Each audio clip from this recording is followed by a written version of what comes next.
Ever felt like the world is against you? Like everyone just hates you? It's a weighty feeling, isn't it? An emotional tempest that leaves you isolated and misunderstood. This video dives into that very topic, the perception of being universally despised. Imagine for a moment you're at a party. You walk into a room filled with chatter and laughter, but the moment you step in, silence descends. Eyes shift in your direction, whispers fill the room, and suddenly you feel like the odd one out. It's as if a neon sign is hanging over your head, flashing the words unwanted and unliked. This sensation can be overwhelming, and it's something many of us have experienced at one time or another. It might seem like you're on a solitary journey, but the truth is you're not alone in this. If you've ever felt this way, you're not alone. But what if I told you there are ways to navigate these feelings? Scene script. First, it's crucial to understand your feelings. Are they real, or are they just perception? You see, there's a significant difference between perception and reality. Perception is how we interpret the world around us, how we make sense of what's happening. It's like looking at a painting. Each of us may see different things, feel different emotions. We bring our past experiences, our beliefs, our fears and hopes to the canvas, and these color our interpretation. That's perception. Reality, on the other hand, is the cold, hard facts. It's the canvas, the paint, the brushstrokes. It's what exists outside of our minds. It's the truth that remains constant, regardless of how we perceive it. Now, here's where it gets tricky. Our minds are powerful, so powerful that they can sometimes trick us into thinking things that aren't true. They can create illusions, distort reality, and make us believe in things that aren't there. Maybe you feel like everyone hates you, but is that the reality? Or is it just your perception skewed by your own insecurities and fears? You see, our feelings are like a barometer. They measure the pressure, the tension inside us. They tell us when something's off, when there's a storm brewing, but they aren't the storm. They aren't the facts. They're just indicators. It's like being in a dark room. You might feel scared, anxious, maybe even convinced there's a monster lurking in the shadows. But when you turn on the light, you see there's no monster. It was just your fear, your perception. So, when you feel like everyone hates you, it's essential to question those feelings. Are they based on facts, or are they just a reflection of your own fears and insecurities? Are they reality, or are they perception? Remember, feelings aren't facts. They're just indicators of what's going on inside us. So, before you accept these feelings as truth, take a step back, turn on the light, and uncover the reality. It might just be that the monster you're scared of is nothing more than a shadow on the wall. Scene script. Self-awareness and self-reflection are key to understanding these feelings. Diving into the depths of our minds, we discover two powerful tools: self-awareness and self-reflection.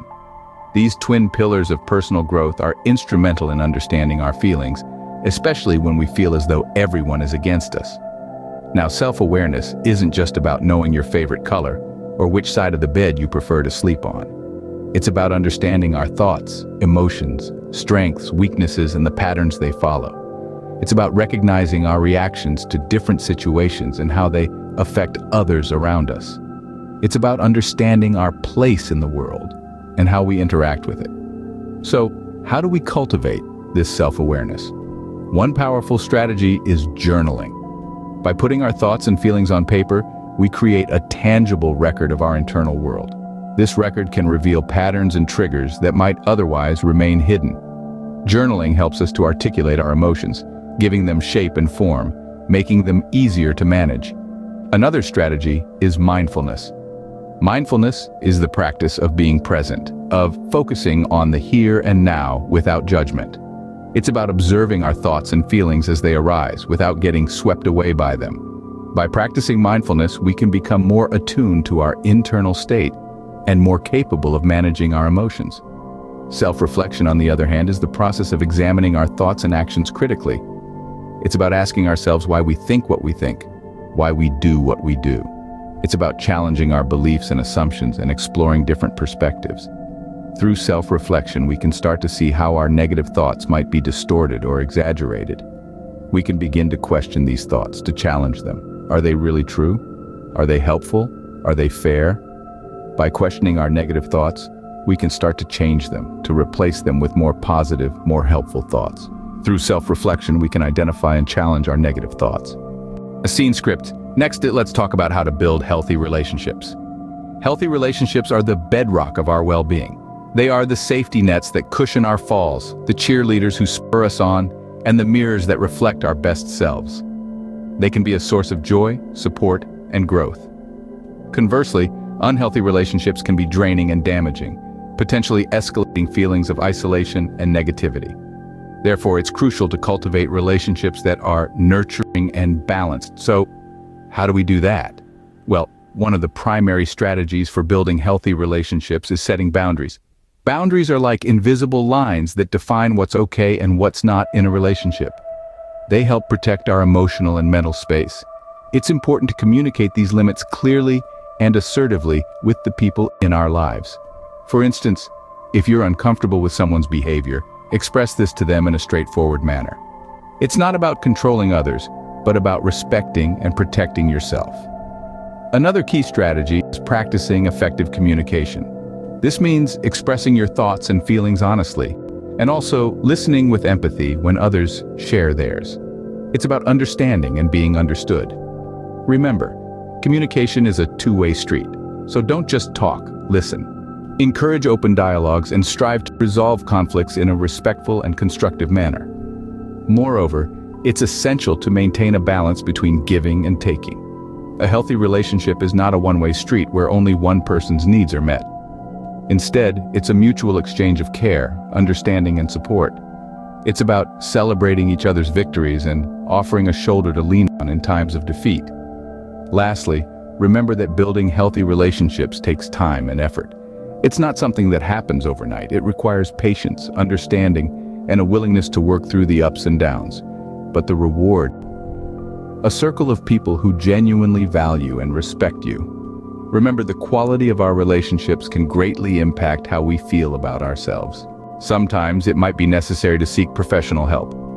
There's a common misconception that therapy or counseling is a sign of weakness. On the contrary, it's a sign of strength, a testament to your commitment to self-improvement and mental wellness. Professionals are trained to help you navigate your feelings and emotions, to provide you with the tools needed to build resilience and cope with life's challenges. Not only can they offer a fresh perspective, but they can also provide you with strategies and techniques to help you manage your feelings better. They can help you understand why you feel the way you do and how to handle these feelings in a healthy way. To find professional help, you could start by looking at online directories of licensed therapists or counselors. There are also hotlines available for immediate help in times of crisis. Don't be afraid to ask for help. There's no shame in taking care of your mental health. So, what can we take away from this discussion? First, it's crucial to understand your feelings.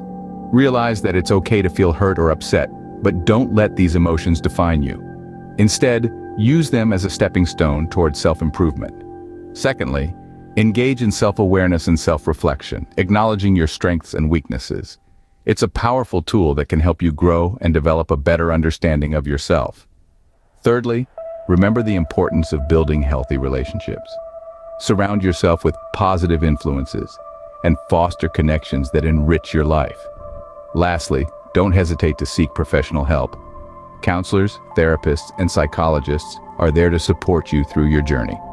It's time to apply these strategies in your own life. See them as tools in your toolbox, ready to be used when you need them.